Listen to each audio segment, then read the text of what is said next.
आज हम बात करेंगे कि ये ऐप्स कैसे पूरी दुनिया को अपनी तरफ खींच रहे हैं और किस तरह ये सॉफ्ट पावर का एक बड़ा हिस्सा बन चुके हैं।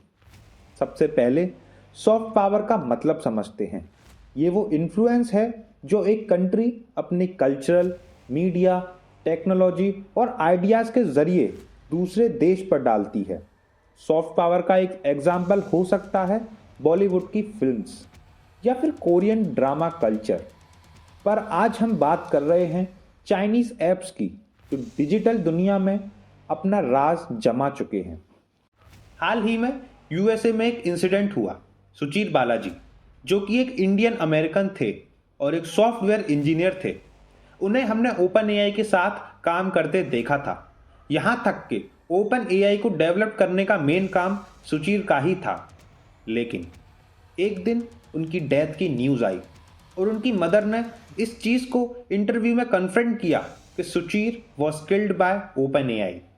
And most of the Indians को ये इंसिडेंट पता भी नहीं है, क्योंकि लोग केजरीवाल की डॉक्यूमेंट्री रिलीज करने में बिजी हैं। So let's back to the topic. China ने अपने डिजिटल टूल्स, एप्स और प्लेटफॉर्म के जरिए अपनी प्रेजेंस को दुनिया भर में बढ़ाया है। टिकटॉक, वीचैट, अली एक्सप्रेस, ये सब ऐप सिर्फ चाइनीज टेक्नोलॉजी का नहीं, बल्कि चाइना की ग्लोबल सॉफ्ट पावर का एक हिस्सा बन चुके हैं। आज से कुछ साल पहले शायद कोई सोचता भी नहीं था कि एक चाइनीज ऐप इतना बड़ा ग्लोबल इम्पैक्ट डाल सकता है। अब टिकटॉक को ही ले लो, आज ये हर कंट्री में पॉपुलर है। यूएसए, यूरोप, मिडिल ईस्ट, हर जगह लोग टिकटॉक पर वीडियो बनाते हैं, अपनी क्रिएटिविटी शो करते हैं। ये ऐप सिर्फ एंटरटेनमेंट का सोर्स नहीं बना, बल्कि एक कल्चरल फिनोमेना भी बन गया।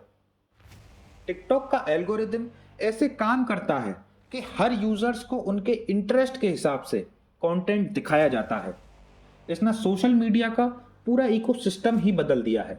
लोग छोटे कैची वीडियोस के जरिए अपनी बात रखते हैं और वायरल हो जाते हैं। तो टिकटॉक ने सिर्फ लोगों का एंटरटेनमेंट का तरीका ही नहीं बदला, बल्कि ग्लोबल इन्फ्लुएंस भी बनाया। आपको याद होगा 2020 में यूएसए ने टिकटॉक को बैन करने की धमकी दी थी। डोनाल्ड ट्रंप ने कहा था कि टिकटॉक से डाटा सिक्योरिटी का थ्रेट हो सकता है और चाइना के पास यूजर डाटा हो सकता है। ये कंट्रोवर्सी सिर्फ एक ऐप तक लिमिटेड नहीं थी, ये एक जियोपॉलिटिकल इशू बन गया था।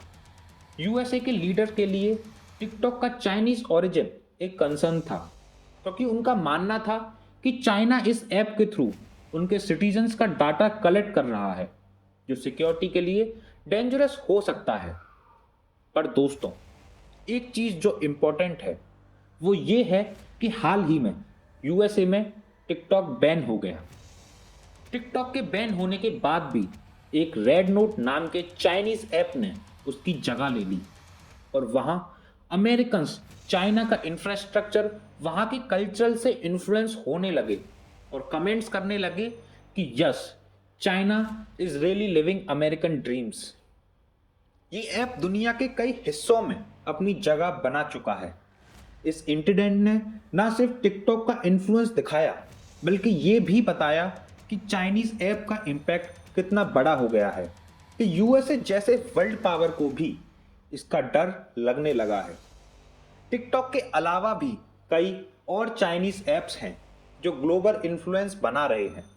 एक ऐप है वीचैट, एक सुपर ऐप।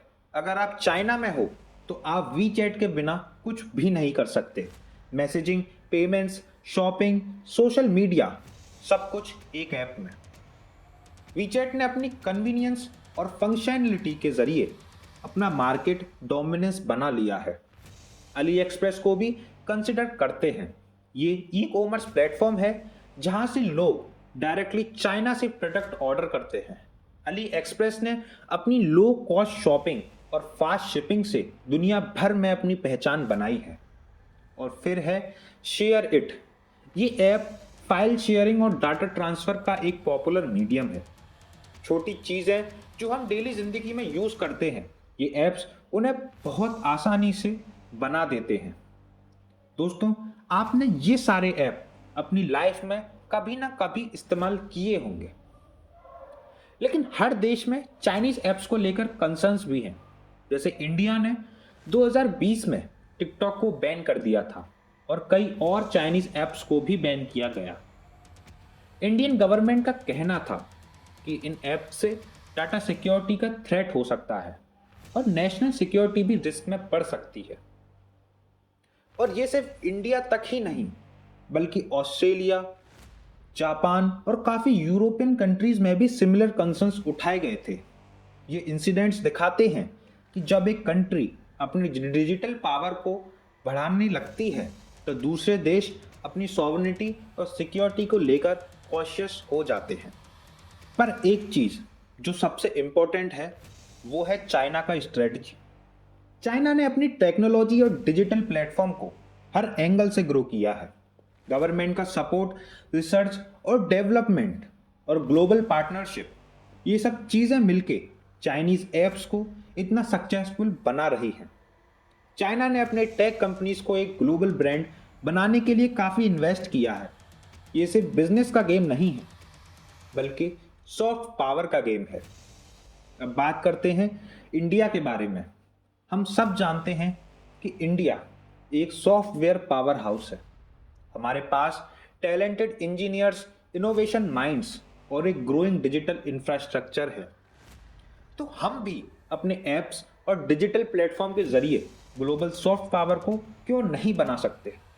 अगर इंडियंस अपने ऐप्स को वर्ल्ड मार्केट में compete करने के लिए लॉन्च करें तो हम भी अपनी सॉफ्ट पावर को ग्लोबली स्टेब्लिश कर सकते हैं।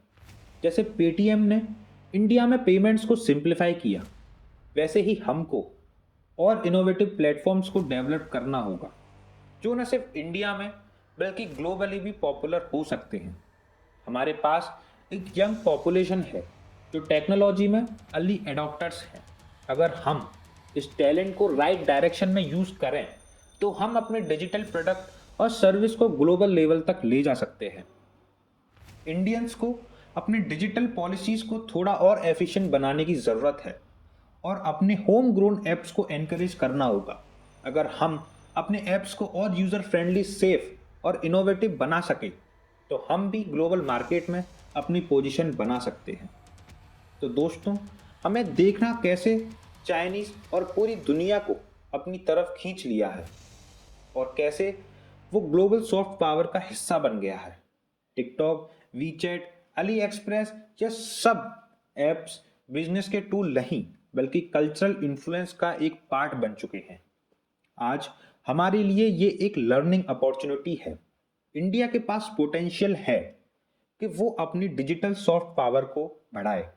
हमारे इनोवेटिव आइडियाज, टैलेंटेड इंजीनियर्स और स्ट्रॉन्ग डिजिटल इंफ्रास्ट्रक्चर और सबसे मेन पार्ट हमारे पास कल्चरल है। उन सभी को सही डायरेक्शन में यूज करके हम भी दुनिया भर में अपनी प्रेजेंस बना सकते हैं। तो क्या आप रेडी हैं अपनी डिजिटल जर्नी शुरू करने के लिए? क्या आप अपने आइडियाज को दुनिया के सामने लाना चाहेंगे? ये हमारे हाथ में है। Let's use our technology to shape the future. आपको कैसा लगा ये टॉपिक? अपने थॉट्स हमें ज़रूर बताएं, कमेंट्स में अपने व्यूज शेयर करें और अगर आपको ये डिस्कशन पसंद आई हो तो लाइक और सब्सक्राइब करना ना भूलें। Thanks for watching.